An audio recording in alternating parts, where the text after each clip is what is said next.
Ìwé ìyìnrere ti Matteu orí 4 ẹsẹ̀ 19 àti ẹsẹ̀ 20.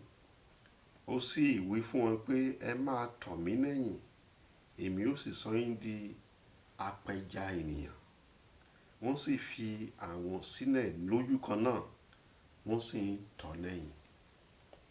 Andrew àti Peter, àwọn ọmọ lẹ́yìn tí Jésù kọ́kọ́ pè, wọ́n níṣẹ́ tí wọ́n lọ́lọ́ tí wọ́n níṣẹ́ tán ti ń ṣe, wọ́n níbi tán ti ń jẹun, wọ́n níbi tán ti fi gbogbo agbára wọn, tán ti fi gbogbo owó wọn, gbogbo àkókò wọn, wọ́n níṣẹ́ tán ti ń ṣe.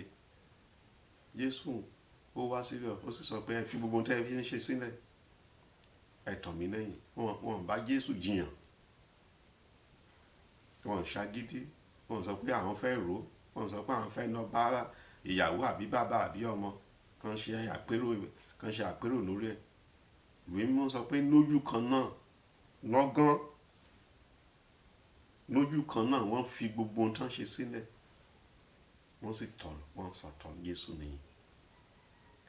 Ẹ̀mí mímọ́ fẹ́ ká fi gbogbo ohun tá ń ṣe, ká fi ìjọba ọ̀run ká fi síwájú.